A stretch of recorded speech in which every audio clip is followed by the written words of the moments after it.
자, 오늘 우리는 이 에베소서 1장 6절 하반절 말씀부터 이제 10절까지 말씀을 본문으로 거룩함을 이루자라는 제목을 가지고 함께 말씀 나누도록 하겠습니다.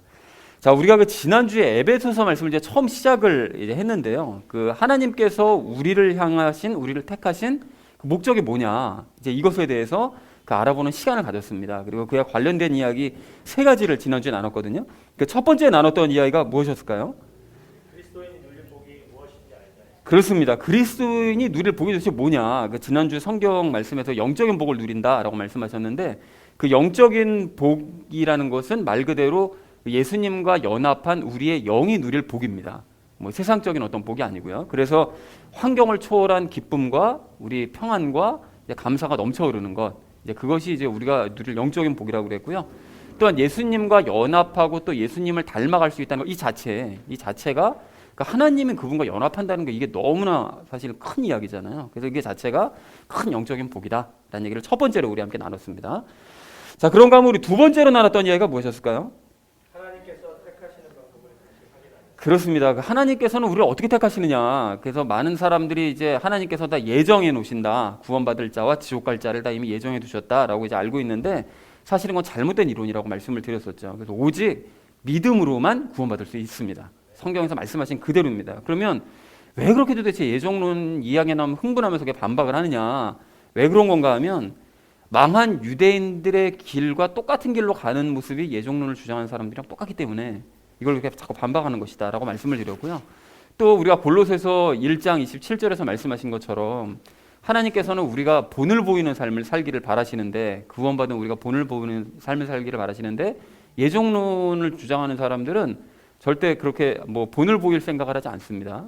어차피 예정되어 있기 때문에 다 지옥 갈 자는 가기 때문에 본 보여야 의미가 없다 이렇게 생각하기 때문에 우리는 본을 보이라는 그 하나님의 뜻에 배치되지 않기 위해서 우리가 예정론을 반박하는 것이다 라는 얘기를 우리 나눴죠.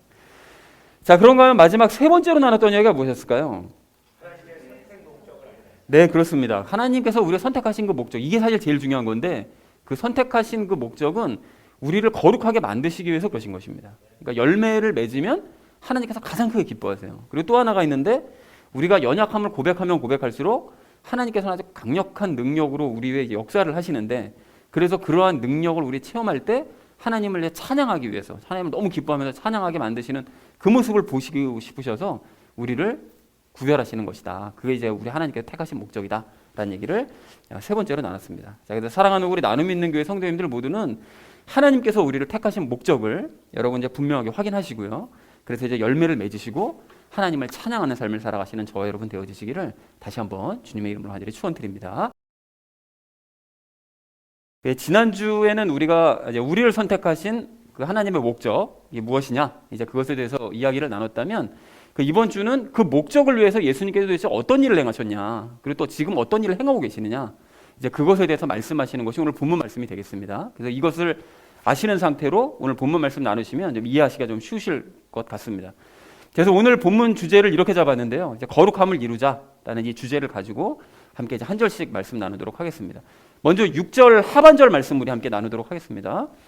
그 은혜 안에서 그분께서 그 사랑하시는 자 안에서 우리를 받아주셨으니 라고 말씀합니다. 안에서가 막 나오니까 말씀이 좀 정신이 없는데, 여러분 그 은혜라는 게 도대체 뭐냐, 이것부터 우리가 살펴보자면, 먼저 우리가 앞에 있는 그 5절과 6절 상반절 말씀을 좀 다시 한번 정리를 해볼 필요가 있습니다. 그 은혜, 무슨 은혜를 얘기하는 거냐, 그 5절 6절을 정리하면 이렇게 한 줄로 정리할 수 있는데, 은혜의 영광을 찬양하게 하시기 위해서, 우리가 하나님의 은혜의 영광을 찬양하게 하시기 위해서 하나님의 크게 기뻐하시는 뜻에 따라 우리의 거룩한 삶을 예정을 해두시고, 그리고 그래서 예수님을 통해 우리를 입양하셨다라는 것이 5절 6절을 정리한 내용이에요. 근데 너무 길죠? 정신이 없어서 이걸 다시 한번 이제 간단하게 정리를 하자면 이겁니다. 우리를 거룩하게 만들기 위해서 입양해 주신 바로 그 은혜, 그거를 이야기합니다. 하나님의 아들과 딸로 만들어 주신 바로 그 은혜 안에서 우리를 받아주셨다는 거예요. 자, 그래서 그 사랑하시는 자라는 것은 당연히 누구입니까? 그 사랑하시는 자는 당연히 예수님이시겠고요. 그러니까 우리를 사랑하시는 자 안에서 우리를 받아주셨다는 것을, 요거를 한 줄로 한마디로 정리를 하자면, 그 사랑하시는 자, 예수님 안에서 우리를 받아주셨다라는 말을 정리를 하자면 어떻게 될까요? 이렇게 될 수가 있죠. 예수님과 연합한 우리를, 예수님 안에서는 늘 연합, 하나가 되는 것을 말씀하시는 것이니까 예수님과 하나 된 우리를 받아주셨다라고 이제 정리를 해볼 수가 있겠죠. 자, 그래서 그 6절 그 하반절을 전체적으로 우리가 정리를 하자면 이렇게 정리를 할 수가 있습니다. 우리를 거룩하게 만들기 위해 은혜로 입양을 해주시고 예수님과 연합한 우리를 그래서 받아주셨다라는 것이 6절 하반절의 이제 내용이 되게 된다는 거죠. 그리고 받아주시기 위해서 무슨 일을 도대체하셨냐? 이것에 대해서는 7절 이하에서 지금 말씀을 해주고 계십니다. 자, 그래서 6절 전체 의미를 이렇게 정리할 수 있겠는데, 하나님께서는 그 은혜 안에서 우리를 입양해 주신 그 은혜 안에서 예수님과 연합한 우리를 받아주셨다라는 것이 이제 6절 하반절의 내용이 되겠습니다. 자, 이어진 7절 말씀 우리 함께 읽도록 하겠습니다. 그 사랑하시는 자 안에서 우리가 그분의 풍성한 은혜에 따라 그분의 피를 통해 구속 곧 죄들의 용서를 받았도다 라고 말씀합니다. 여기 보면 이제 죄들이라는 말이 좀 주목하실 필요가 있는데, 왜 죄가 아니라 죄들일까요? 왜 죄들이라고 굳이 말씀하셨느냐? 이유가 있죠. 왜 그런가 하면 과거, 현재, 미래의 모든 죄를 다 용서해 주셨기 때문에 죄들을 용서해 주셨다라고 말씀하시는 것입니다. 그러니까 뭐 어느 한순간에 죄만 용서하신 것이 아니라, 한 가지만 용서하신 게 아니라 모든 죄를 다 용서하셨다는 거죠.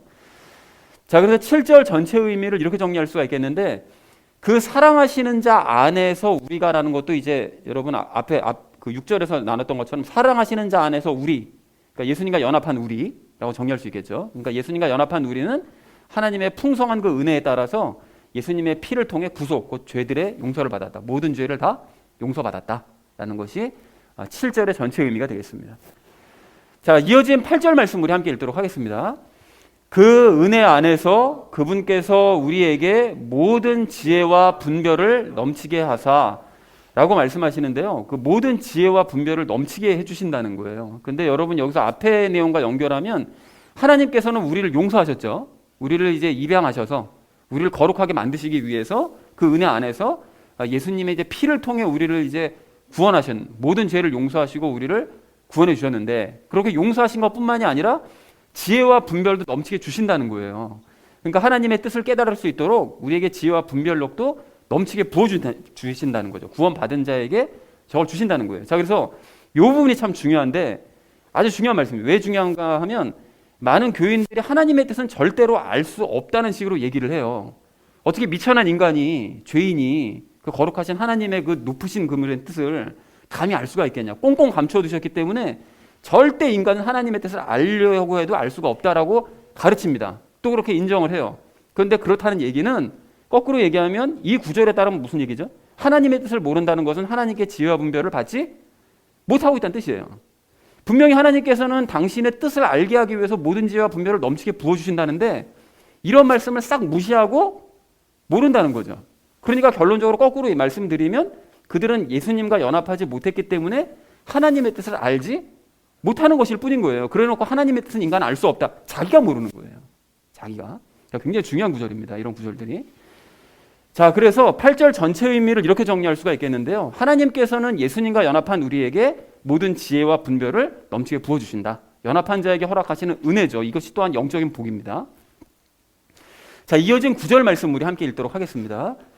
친히 자신 속에서 작정하신 자신의 선하신 기쁨에 따라 자신의 뜻의 신비를 우리에게 알려주셨으니 라고 말씀합니다. 뜻을 알려주신다고 분명히 말씀하시죠. 자, 그런데 여기 보면 작정하신 자신의 선하신 기쁨, 이게 어디서 많이 보던 구절입니다. 뭐냐면 지난 5절에서 하나님께서는 그 기뻐하시는 뜻에 따라서 우리를 예정해 주셨다고 말씀하셨어요. 근데 그 기뻐하시는 뜻이 뭐라고 말씀드렸는가 하면 우리를 거룩하게 만드시는 바로 그 뜻, 그걸 말씀하셨죠. 그러니까 결국은 예수님과 연합한 자들을 거룩하게 만드시는 일, 그것이 작정하신 자신의 선하신 기쁨입니다. 하나님의 기쁨이 바로 그거예요. 그러니까 우리가 예수님을 닮아가고 거룩하게 되면 그걸 너무 기뻐하신다는 것이죠. 그래서 그것이 곧 이 하나님의 뜻이에요. 당신의 뜻, 그것이 이제 하나님의 뜻인데, 그 당신의 뜻의 그 신비라고 하면, 신비 얘기 나오면 항상 우리가 기억해야 될 구절은 골로새서 1장 27절입니다. 그것이 무슨 신비라고 그랬죠?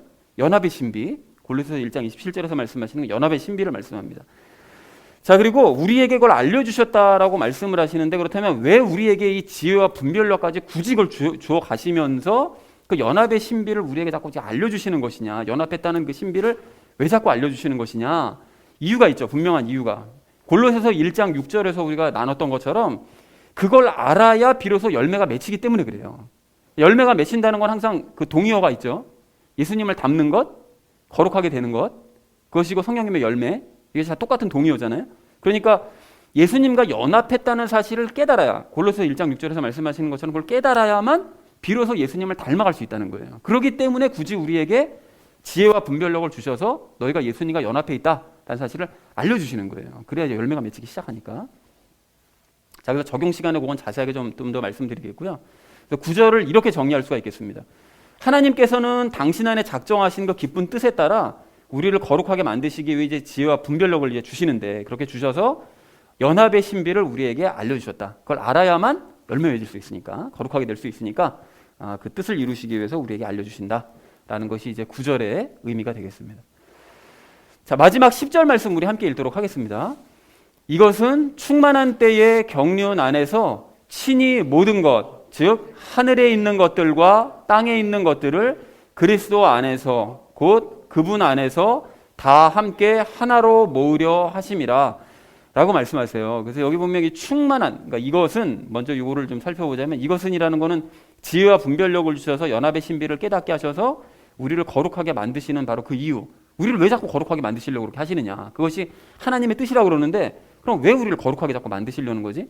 그 이유가 있는데, 그 충만한 때라고 말씀하세요. 충만한 때라는 것은 하나님으로 충만해지는 그 마지막 때를 이야기합니다. 그 맨 마지막 세상에 끝나고 그 세상 마지막 때에 있을 하나님으로 온 세상이 가득해지는 그 충만한 때. 요한계시록에서는 그게 이제 새 예루살렘에 있을 때 바로 그때죠. 그리고 경륜이라는 거는 예전에도 말씀드렸지만 결정 또는 경영 또는 제도, 시스템, 이것을 좀 포괄해서 말하는 것이 이제 경륜입니다. 경륜의 의미가 좀 많죠. 그래서 충만한 때의 경륜이라는 것을 어떻게 그럼 해석할 수 있겠느냐? 이 앞뒤 요 전체 구절과 그 앞뒤 구절을 전체적으로 이제 맥락상 이해를 해보자면, 하나님으로 충만해지는 바로 그 제도, 하나님으로 충만해지는 바로 그 시스템, 그게 뭘까요? 그게 바로 새 예루살렘을 의미한다는 것이죠. 그러니까 마지막 때 우리가 가게 될 새 예루살렘, 그것이 이제 충만한 때의 그 경륜. 자, 그래서 여기 보면 하늘에 있는 것들이라고 또 말씀하시는데, 그것은 천사와 그룹들을 비롯한 하늘의 거룩한 것들을 이야기합니다. 그러니까 하늘에 지금 있는 그 천사들이나 스랍들, 하나님을 찬양하는, 그리고 하나님 보좌를 바치고 있고 또 하나님의 보좌 주변에 있는 그 그룹, 케루빔들, 그 그룹들, 그 모든 것들이 하늘에 있는 것들, 거룩한 것들이죠. 그리고 땅에 있는 것들은 우리 그리스도인들을 이야기합니다. 그러니까 하나로 모으려 하신다고 말씀을 하시는데, 새 예루살렘에서 함께 살도록 그걸 모으려 하신다는 거예요. 그러니까 정리하자면 뭐죠? 그러니까 마지막 때, 그러니까 새 예루살렘 안에서 하늘에, 지금 현재 하늘에 있는 것들과 땅에 있는 그리스도인들을 예수님 안에서 모두 다 하나로 모아서 살게끔 하시기 위해서, 그래서 우리를 거룩하게 만들어 가신다는 거예요. 혼이 더러워진 상태로는 거룩한 존재와 함께 살아갈 수가 없잖아요. 그러니까 거룩하게 만들어 가신다는 거죠, 우리를. 자, 그래서 10절을 이렇게 정리할 수 있겠는데요. 연합의 신비를 깨달아서 거룩하게 만드시는 그 이유는 장차 새 예루살렘에서 하늘에 있는 것들과 땅에 있는 것들 모두를 예수님 안에서 하나로 모으시기 위함이다. 그걸 목적으로, 그걸 빨리 이제 결국 우리가 그 목적을 향해 나가야 되기 때문에 예수님께서는 부지런히 우리를 거룩하게 만드시기 위해서 우리 안에 들어와셔서 열심히 일하고 계신다라는 것을 지금 10절에서 말씀하고 계신다는 거죠. 자, 그래서 오늘 전체 말씀이 이제 말씀 전체적으로 좀 어려울 수 있는데, 의미를 쫙 분석하고 보니까 이렇게 특별히 어려운 얘기는 아닌데, 우리가 다 알고 있는 내용이지만 각자 구절을 이제 직접 보시면 좀 어렵게 느껴질 수도 있긴 있습니다. 자, 그래서 이렇게 다시 한번 이렇게 정리를 해보자면, 하나님께서는 예수님과 연합한 우리를 받아주셨다. 그리고 우리는 예수님의 피로 말미암아 모든 죄들의 용서를 이미 받았다라는 것이 6절과 7절의 내용이고요. 그러니까 영의 구원을 이미 받은 거죠. 자, 그리고 하나님께서는 우리에게 지혜와 분별력도 주셔서 예수님과의 연합의 신비를 깨닫게 만들어 주신다. 근데 깨닫게 만들어 주시는 이유가 뭐라고 그랬는가 하면, 그것은 우리를 거룩하게 만드셔서 어떻게 한다고요? 장차 새 예루살렘에서 하늘과 땅의 모든 것들이 함께 살아가게 하시기 위해서 그 우리를 거룩하게 만들어 가시는 것이다 라고 얘기합니다. 그러니까 여러분 다시 한번 여기서 그 비교 정리를 해보자면, 6절 7절은 우리가 영의 구원을 받았다, 예수님의 피로 말미암아. 그리고 영의 구원을 받은 이후로는 우리 안에 들어서서 지혜와 분별력을 주셔서 연합의 신비를 깨닫게 만드심으로 말미암아 우리를 거룩하게 만드시는, 즉 혼의 구원을 이루어 가시는 그 작업을 하신다. 왜? 나중에 새 예루살렘에서 함께 거룩한 것들과 함께 살아가게 하시기 위해서 이 모든 일들을 하신다라는 것이 오늘 본문의 내용이 되겠습니다. 여러분 이해가 되셨죠? 영과 혼의 구원을 위해 일하신다. 이렇게 간단하게 정리를 해볼 수가 있겠습니다. 자, 그래서 결론을 이제 마지막으로 이렇게 맺을 수 있겠는데요. 거룩함을 이뤄가자라는 것을 이 주제로 나머지 이야기는 삶에 적용하면서 함께 말씀 나누도록 하겠습니다.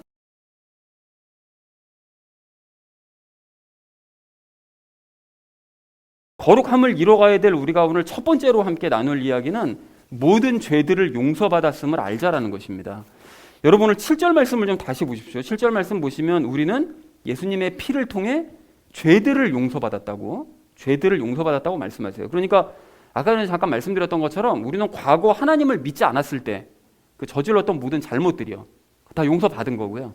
그리고 현재 하나님 믿지 못해서 저지르고 있는 잘못들, 그것도 다 용서받은 거고요 이미. 그리고 앞으로 우리가 하나님을 믿지 못해서 저지를 잘못들, 그것들까지 다 용서받은 겁니다. 그러니까 우리가 치러야 될 죄값은 하나도 없는 거예요. 이제 그도 그럴 수밖에 없는 것이 왜 그렇죠? 우리는 예수님의 피로 말미암아 아예 죄와 완전히 분리가 됐기 때문에, 그러니까 죄와 이제 더 이상 상관이 없는 사람이 되었어요. 그러니까 모든 죄를 당연히 용서받았다는 것이죠. 그래서 우리는 이 사실을 확실하게 믿어야 됩니다. 여러분 이 사실을 믿지 못하면 우리는 절대로 거룩하게 되어질 수가 없어요. 이 사실부터 믿어야 돼요. 그래야 거룩해질 수 있다는 거죠. 왜 그런가 하면 여러분 생각해 보십시오. 그 많은 교인들이 자기 스스로를 뭐 용서받았다 이거는커녕 그냥 늘 자기 자신을 죄인이라고 생각하며 살아요. 즉 우리가 그 과거 로마서 말씀을 나눌 때 그 많은 사람들이 그 3장 10절 말씀, 의인은 없나니 하나도 없다. 맨날 이 구절 얘기하잖아요. 의인은 없나니 세상에 하나도 없다. 전부 다 죄인이다. 이제 이 구절 얘기하고 또 로마서 3장 23절이요. 간혹 또 요 인용하는 사람도 있죠. 모든 사람이 죄를 지어 하나님의 영광에 이르지 못했다. 요 두 가지 구절만 붙들고는 모든 인간은 다 죄인이다. 너도 죄인, 나도 죄인, 목사도 죄인, 뭐 누구도 다 죄인이다. 맨날 이렇게 얘기하는데 그걸 또 겸손이라고 착각까지 해요. 근데 절대로 안 될 얘기입니다, 여러분 이게. 그런데 로마서 여러분 3장 우리가 확인했듯이 3장 22절에서 뭐라고 말씀하시죠? 뭐 멀리 가지도 않아요. 같은 장에서 말씀하고 계시거든요. 3장 22절에서는 뭐라고 말씀하시는가 하면 믿는 모든 자 위에 임하는 하나님의 의, 믿으면 하나님께서 그들을 의롭다고 인정해 주신다는 바로 이 말씀을 그들은 외면을 하고요. 그리고 아까 전에 말씀드렸던 3장 그 23절 말씀 그 다음 절에 뭐라고 되어 있는가 하면 3장 24절에서 예수님의 구속을 통해 값없이 의롭게 되었다. 분명히 선포하고 계세요. 예수님의 구속을 통해 너희는 값없이 의롭게, 아예 의로운 자, 의인이 되었다라고 선포하시는데, 이런 명백한 선포를 그런 사람들은 눈이 감겨서 보질 못해요. 바르고 전절에 있는 죄인만 보는 거예요. 그러니까 예수님으로 말미암아 의인이 되었다는 하나님의 이러한 약속, 이런 말씀을 계속 거부하고 스스로를 자꾸 죄인이라고 생각하다 보니까 그 사람들에게는 구원에 대한 확신이 있을까요, 없을까요? 당연히 없죠. 맨날 죄인인데 뭐 어떻게 구원이 받았다는 확신이 있겠어요. 그럴 뿐더러 혹시나 구원을 내가 받았다고 생각한들 잘못을 범할 때마다 무슨 생각할까요? 그럼 그렇지 뭐 죄인인 내가 뭐 해봤자 뭐 죄인이지 뭐 내가, 이렇게 하면서 죄 짓는 것을 나중엔 당연하게 생각한다는 것입니다. 거기 합리화시키는 거예요. 난 어차피 죄인이니까 죄 질 수밖에 없어. 이렇게 합리화시키는 거죠. 그리고 그런 생각을 버리지 못하기 때문에 그런 사람들은 거룩함을 절대로 꿈도 꿀 수가 없어요. 그렇잖아요. 자기가 죄인인데 어떻게 거룩하게 될 것을 꿈꾸겠어요. 그러니까 말도 안 되는 얘기죠. 그러니까 아예 시도도 차지를 못한다라는 것입니다. 그러니까 그런 생각을 버리지 않는 한 절대 거룩해질 수 없어요. 그러니까 하나님께서 우리를 택하신 목적이 그런데 뭐라고 그랬었죠? 하나님께서 우리를 택하신 목적은 분명히 아까 4절에서 말씀하셨던 것처럼, 지난주 4절에서 말씀하신 것처럼 우리를 거룩하게 만드시는 것이라고. 그게 하나님의 목적인데, 그런데 그런 사람들은 하나님의 뜻과 그 목적을 거부하는 삶을 사는 거죠. 난 절대로 거룩하게 못 돼요. 내가 같은 사람이 무슨 거룩하게 돼요. 이렇게 된다는 거예요.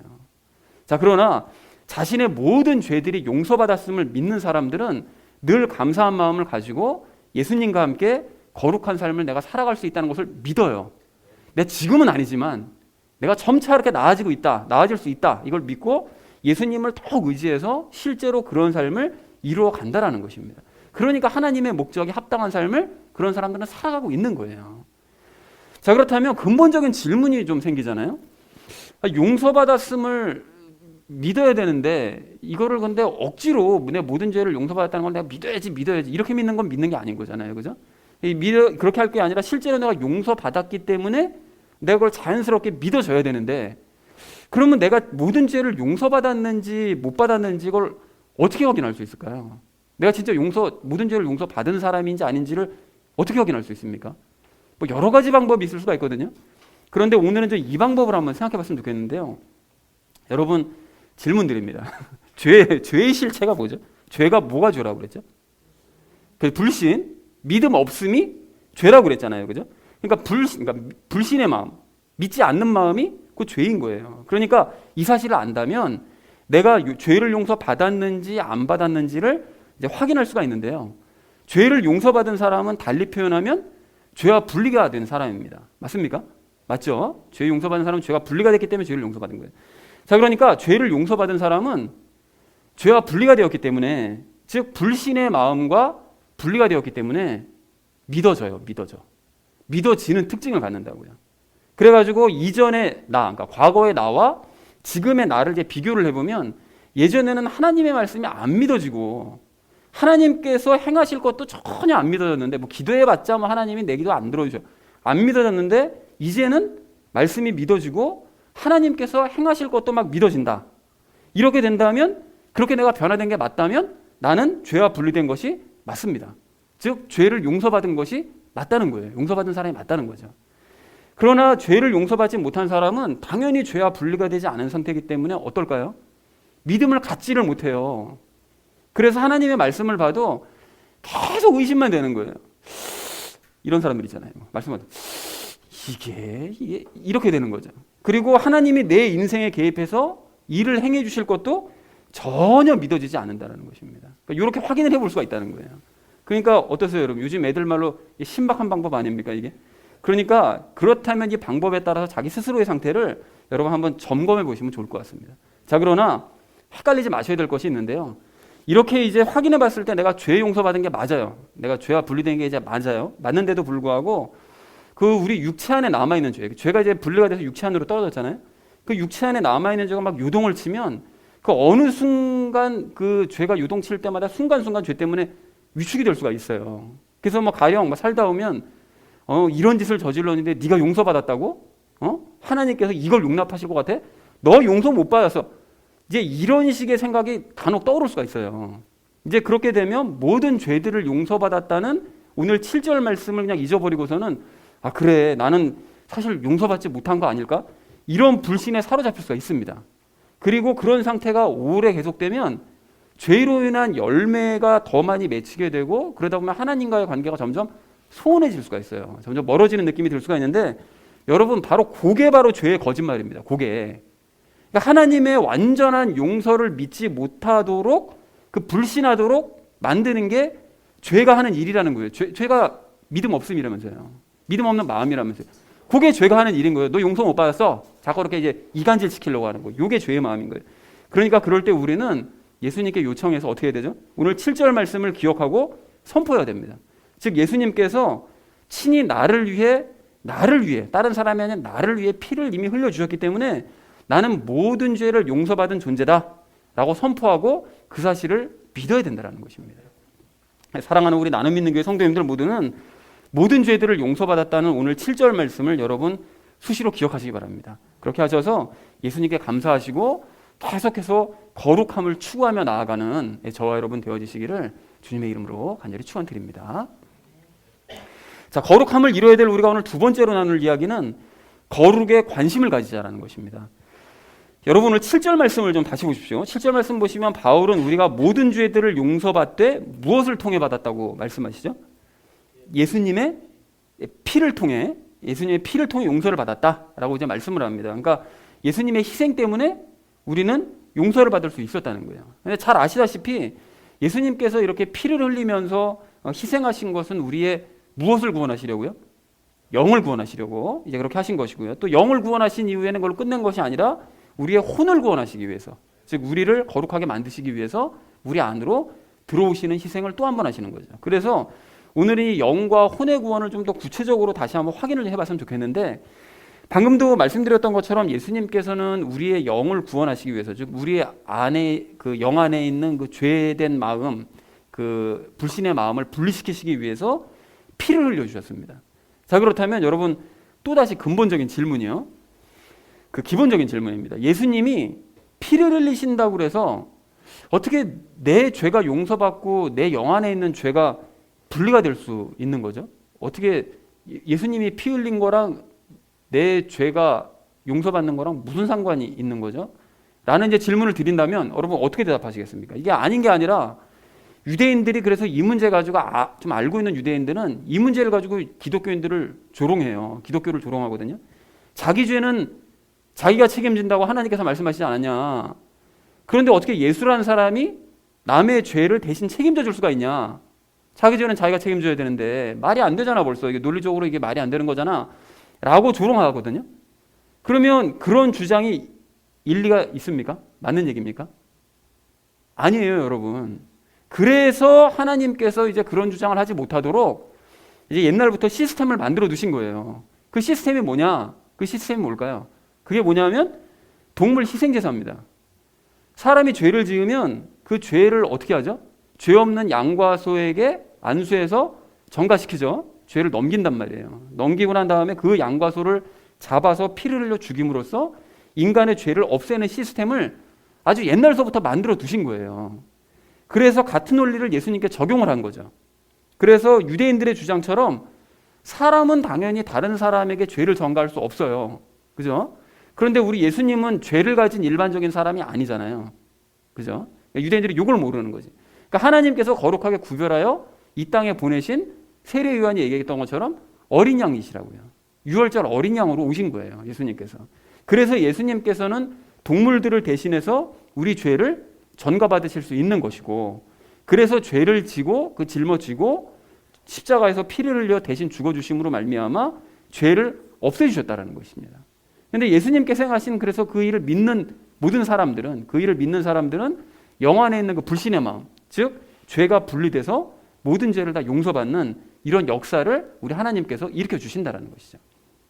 자, 그래서 이래서 이제 십자가의 죽음이 중요한 거고, 예수님의 피 흘리심이 이게 참 중요한 것이고, 예수님의 희생이 정말로 이게 중요한 것입니다. 여러분 이해들이 되셨죠? 자, 지난주에 제가 지지난주에 집안일을 하다가 그 발을 다쳤는데요. 여러분 그 집에서 왜 걸어 다니시다가 가끔 그 뭐 가구나 아니면 무슨 어떤 기구나 뭐 이런 거 모서리에 발 딱 부딪힐 때 있으시잖아요. 그 짜증나게. 그게 정말 아프잖아요. 이렇게 되면. 근데 제가 실수로 이렇게 지난주에 이제 모서리를 발로 딱 걷어찼는데 그 자리에 두꺼운 칼날이 있었어요. 그래가지고 그 강도로 발을 딱 치는 거 강도로 그걸 딱 쳐버리니 살이 그냥 쩍 벌어진 거죠. 거기서. 그러니까 피가 이렇게 막 순간적으로 팍 솟구치는데 이게 아프다는 생각보다는 진짜 아픈 걸 모르겠더라고요. 신기하게. 그러니까 아프다는 생각보다는 그 상황 자체가 너무 끔찍한 거예요. 막 피가 막 뚝뚝 떨어지고 막 하는데. 그러다 한참 그래서 지혈을 하다가 도저히 안 되겠다 싶어가지고 붙을 것 같지가 않더라고요. 그래가지고 당연히 안 붙겠죠. 그래서 병원에 가가지고 상처를 꼬매고는 지금 일주일 정도 지났는데 이제 정말 상태가 많이 좋아지긴 했거든요. 근데 이제 문제가 뭐냐면 자려고 이렇게 눕잖아요. 이제 누우면 갑자기 뜬금없이 그 생각이 자꾸 떠오르는 거예요.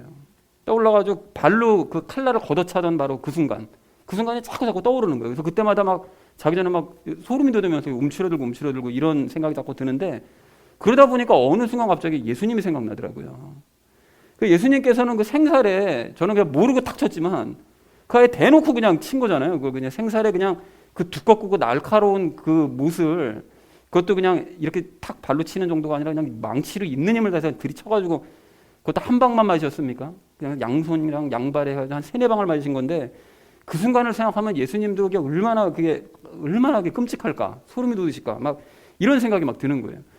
그런데 예수님께서 더 괴로우셨던 것은 육체적인 그런 고통이 아니라고 그랬었죠. 더 괴로우셨던 것은 혼이 괴로우셨던 건데, 왜 혼이 괴로우셨는가 하면 우리의 죄를 전가받기 위해서 예수님께서 거꾸로 죄와 연합을 하신 거예요. 그러니까 죄와 연합되어 있는 우리의 죄를 띄어서 당신이 이제 거꾸로 죄와 연합을 하셔야 되는 거잖아요. 그런데 그분이 거룩하신 그분은 죄와 한 번도 그런 거를 연합해 보신 적도 없고 죄를 가져보신 적도 없기 때문에 거룩하신 분이라서 그런 끔찍한 경험을, 그 더러운 경험을 막 하시면서 성부 하나님을 의심해야 되는 거예요. 죄가 이제 불신이니까 성부 하나님 의심하고 불신하고 원망하고 이게 생각지도 못했던 이런 상황이 벌어지게 되는 거죠. 죄와 연합이 되면서. 그것 때문에 정말 괴로워하셨습니다. 그래서 제자들에게도 뭐라고 말씀하시죠? 내가 혼이 괴로워서 지금 죽을 지경이 되었다, 이렇게 말씀하시잖아요. 제자들에게. 그리고 십자가 위에서도 결국 그렇게 고백하시죠. 계속 참으시다가 나중에 어찌하여 나를 버리셨냐고 막 절규하시잖아요. 그러니까 마지막에 하나님께 막 의심하면서 불평하는, 그게 예수님이 뭐 다른 의도 때문에 그런 게 아니라 죄와 연합되어 있기 때문에 그렇게 고백이 되시는 거예요. 자, 그런데 여러분 여기서 중요한 거예요. 예수님께서 이러한 끔찍한 육체적인 또 이 정신적인 고통 왜 당하셨다고요? 당신의 이익 때문에 당하신 것이 아니에요. 오직 우리의 죄를 용서하시기 위해서, 우리의 영을 죄와 분리시키시기 위해서 그 생고생을 하셨다라는 것입니다. 그런데 그게 끝이 아니잖아요. 예수님께서 그런 끔찍한 희생과 고통을 당하시면서 우리를 죄와 분리시키신 이유는 결국 우리 영 안으로 이제 들어오시기 위함인데, 그렇잖아요. 이제 우리 영 안에 죄가 있으면 그 더러운 상태로 거룩하신 분이 들어올 수가 없으니까 그 죄를 이제 분리시켜서 육신 바깥으로 이제 밀어내시고 깨끗해진 우리 영 안으로 이제 들어오시기 위해서 죄와 분리시키는 작업을 하신 건데, 그렇다면 굳이 영 안으로 들어오시는 이유가 또 뭐라고요? 그 왜 굳이 들어오십니까? 들어오신 이유가 있죠. 우리를 거룩하게 만드시기 위해서 들어오시는 거예요. 즉 새로 창조된 우리 영 안으로 들어오셔서 우리와 함께 지내시면서 우리 혼을 점차 변화시켜 나가는 작업을 하시기 위해서 우리 안으로 들어오셨다는 것입니다. 자, 그런데 이렇게 우리 안으로 들어오신 예수님께서는 십자가 때만큼은 아니겠지만 여전히 괴로우세요. 우리 안에서. 왜 괴로우십니까? 우리가 예수님의 뜻에 따라서 잘 거룩한 삶을 살아가면 참 좋은데 세상 삶에 정신이 팔려가지고 예수님을 외면하는 것은 물론이려니와 하루 24시간이 문제가 아니죠. 며칠, 몇 주, 어쩔 때는 몇 달 동안 예수님 한 번도 생각 안 하고 그냥 살아갈 때도 있는데다가 예수님을 닮아가는 이 과정이요. 거룩하게 변화되는 이 과정이 너무나 더디기 때문에 우리 안에서 괴로우실 수 있다는 거예요. 그래서 로마서 8장 26절에서 성령님께서 어떻게 하신다고요? 우리의 연약함 때문에 너희 정말 너무나 해도 너무한다. 그 연약함 때문에 말로 할 수 없는 신음으로 우리를 위해 중보하신다 라고 말씀하시더라는 것입니다. 얼마나 답답하시면요. 자, 그렇다면 예수님께서는 왜 이러한 수고와 괴로움을 감내하시면서까지 우리를 거룩하게 만들어 가시려고 하시는 것이냐. 지난 4절 말씀처럼 태초부터건 하나님께서 정해놓으신 계획이니까, 하나님 뜻에 따르시려고, 하나님께서 정하신 계획이니까 그 뜻에 따라 보시려고 우리 안으로 들어오셔서 이 고생을 하시는 것이고, 또 오늘 10절 말씀처럼 장차 새 예루살렘에 가면 거룩한 존재와 우리가 함께 살아가야 되는데, 그렇게 되려면 빨리 우리를 거룩하게 변화시켜야 되실 거 아니겠어요. 이 남은 생이 얼마 안 남았는데, 그럼 이 짧은 기간 동안 우리를 거룩하게 만드시기 위해서, 그 일을 이루시기 위해서 오늘도 내 안에서 부지런히 고생하고 계시는 중이라는 것입니다. 계속 권면하시는 거예요. 너 이제 세상에서 눈 좀 돌려서 거룩한 삶을 좀 살아가면 안 돼? 계속 고생하시는 거죠. 그러니까 결국 당신의 이익 때문이 아니라 나를 위해서, 또 하나님의 계획을 이루기 위해서 이렇게 희생하고 계신다는 것입니다. 그러니 여러분, 이게 얼마나 죄송하고도 또 감사한 일입니까? 여러분, 그렇다면 예수님 혼자 계속 고생하시도록 내버려 둘 것이 아니라 이제 우리 모두 어떻게 해야 됩니까? 거룩함에 여러분 관심을 가지고 예수님의 인도하심을 따라서 거룩한 모습으로 변화되어 가야 될 줄로 그렇게 믿습니다. 지난주에 그 인도의 그 어떤 유명한 모델이자 패션 디자이너이자 작가였다는 그 한 여성의 그 글을 봤는데요. 그 여성이 이제 암에 걸렸대요. 그 암에 걸려가지고 이제 임종 직전에 그 모든 사람들이 좀 읽어봤으면 좋겠다라고 해서 글을 썼다고 그래가지고 그 글을 제가 봤습니다. 그래서 읽어드릴 테니까 여러분 한번 들어보십시오. 나는 세상에서 가장 유명한 차를 갖고 있다. 그러나 나는 지금 병원 휠체어에 앉아 있다. 나의 집에는 디자인이 다양한 옷과 신발, 장신구 등 비싼 물건들이 많이 있다. 그러나 나는 지금 하얀 환자복만 입고 있다. 나는 은행에 아주 많은 돈을 모아놓았다. 그러나 지금 내 병은 많은 돈으로도 고칠 수 없다. 나의 집은 왕궁처럼 크고 대단하다. 그러나 나는 지금 병원 침대 하나에만 의지해 누워있다. 나는 별 5개짜리 호텔을 바꿔가며 머물렀다. 그러나 지금의 나는 병원의 검사소를 옮겨다니며 머물고 있다. 나는 유명한 옷 디자이너였으며 계약 체결 때 나의 이름으로 사인을 했다. 그러나 지금은 병원의 진단검사지에 사인하고 있다. 나는 보석으로 장식된 머리 장식품을 많이 가지고 있다. 그러나 지금은 비싼 보석으로 장식할 머리카락이 없다. 나는 자가용 비행기가 있어서 어디든 타고 갈 수 있었다. 그러나 지금은 간호사의 두 팔로 밀어주는 휠체어만 타고 있다. 나의 집에는 값비싼 음식과 음료들이 많다. 그러나 지금의 나에게는 약을 먹을 물만 있다. 다른 사람들에게 이익이 되기를 기원하고 타인을 돕는 행위, 이것이 가장 중요하다. 우리의 생은 너무나 짧다. 이 한 생애를 살아갈 때 값비싼 물건들은 전혀 중요하지 않다. 가장 중요한 것은 타인의 행복을 위해 도움을 주는 것이다. 라고 글을 쓰고 난 다음에 이틀 뒤에 죽었대요. 이 여인이. 이게 실제 사건인지 아닌지, 이 글이 전체가 다 맞는, 실제인지 아닌지 그건 잘 모르겠지만, 읽다 보니까 이게 너무 공감이 돼가지고 제가 여러분께 이제 읽어드렸는데요. 자, 그런데 이 여성분의 말에 이제 한 가지 동의할 수 없는 게 있어서 말씀을 드리자면 그 여성분의 말처럼 남을 돕는 거 정말로 중요한 게 맞아요. 그 야고보 사도가 얘기했던 것처럼 남을 돕고 남을 위해 살아가는, 우리 설교 시간에도 계속 강조하는 그거 아닙니까? 나를 위해 사는 게 아니라 남을 위해 살아가야 된다고. 그거 중요한 거 맞는데 그보다 먼저 중요한 일이 있어요. 먼저 중요한 거. 그게 뭡니까? 나부터가 먼저 바르게 세워져야 된다는 거예요. 나부터가. 왜 그렇습니까? 죽은 뒤에 하나님 뵈야 되니까요. 여러분 이제 오늘 당장 뭐 정말 이렇게 말씀드리면 이게 신뢰가 되는 말인지 모르지만 뭐 나가다 어떻게 사고 나서 그냥 돌아가실 수 있잖아요. 그러면 당장 이제 하나님 뵈야 되는데, 그리고 그렇게 자신이 먼저 그래서 바르게 세워져야 진심으로 남을 돕는 마음도 생기는 거죠. 뭐 억지로 내가 의무적으로 뭐 많이 도와준다고 그래서 뭐 어디 좋은 일 생기는 겁니까? 그것도 아닌 거잖아요. 그러니까 결국은 내가 먼저 바르게 세워져야 되는데 어떻게 해야 그게 바르게 세워지는 것이라고요? 우리는 정답을 알고 있잖아요. 그게 뭡니까? 영과 혼이 세워져야 그게 바르게 세워지는 거죠. 그래서 예수님께서 이렇게 희생하셔서 우리의 영을 바르게 세우셨다면, 그리고 여전히 우리 안에서 희생하시면서 우리를 거룩하게 세우려고 지금도 힘쓰고 계신다면, 이제 우리는 예수님의 그 희생을 더 이상 외면하지 말고 내 생이 정말 짧다, 이 사실을 여러분 기억하면서 하나님의 뜻에 따라 거룩함에 관심을 갖기 원합니다. 그리고 원하지만 마시고 예수님께 순종하셔서 거룩한 마음으로, 거룩한 모습으로 또 변화되어 가심으로써 하나님 앞에 바르게 세워져가는 저와 여러분 되어주시기를 주님의 이름으로 간절히 축원을 드립니다. 자, 거룩함을 이루어야 될 우리가 오늘 마지막 세 번째로 나눌 이야기는 신비를 깨달아 열매 맺자라는 것입니다. 여러분 오늘 8절 9절 말씀을 좀 보십시오.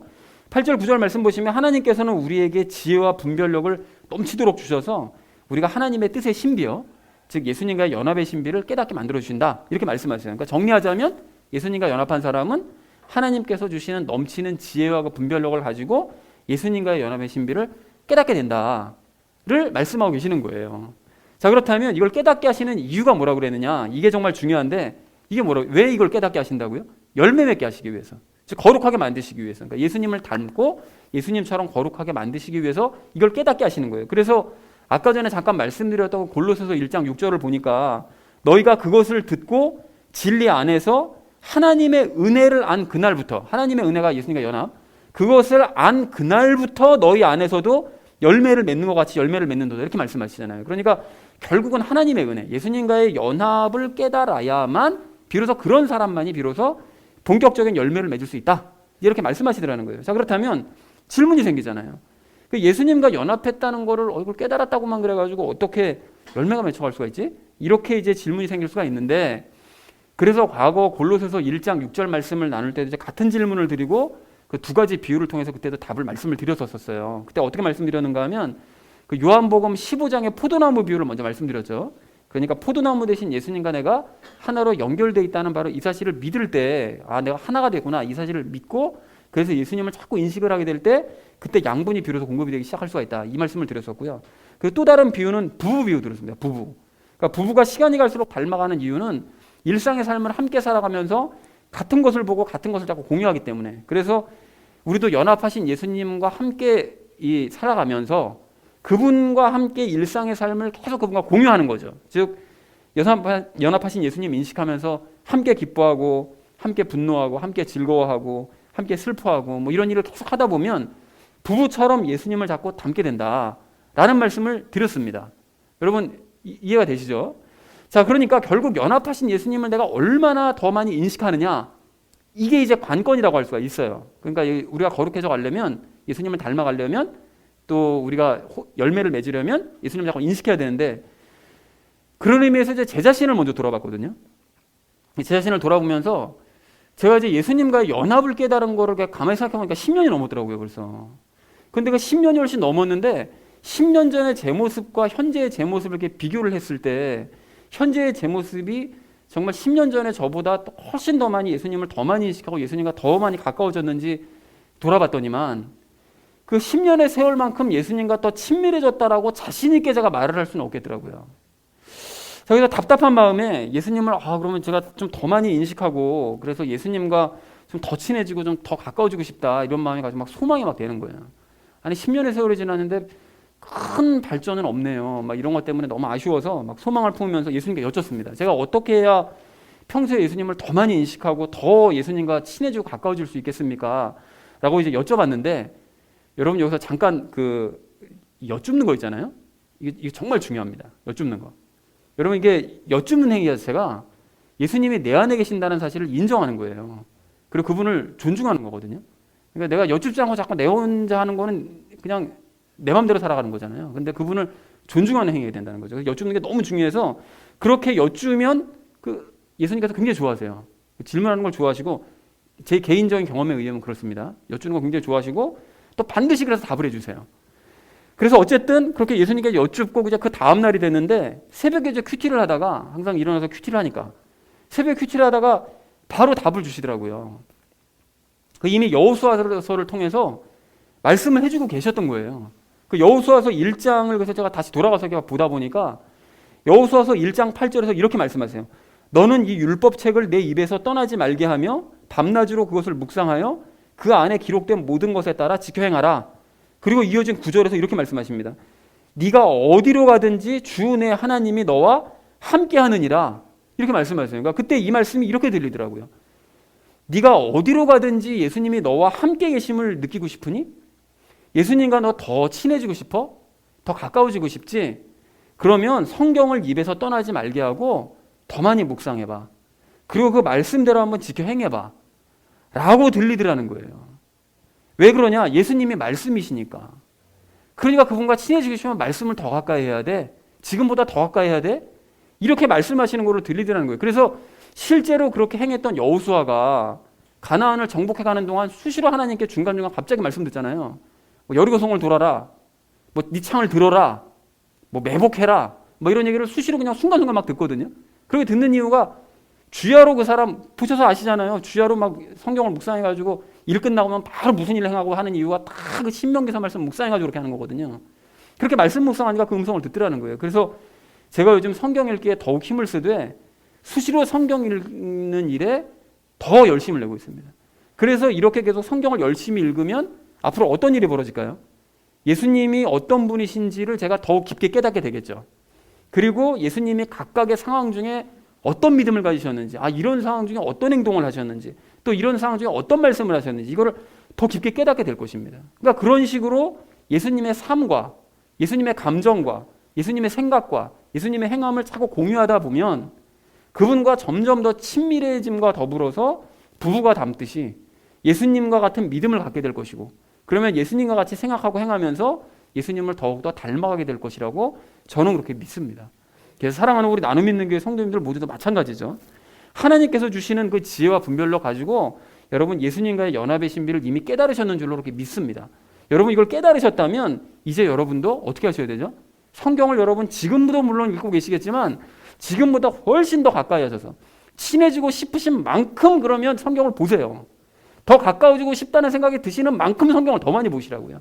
여러분 그렇게 하셔서 연합하신 예수님과 더 가까워지고 더 친밀해져 가시길 바랍니다.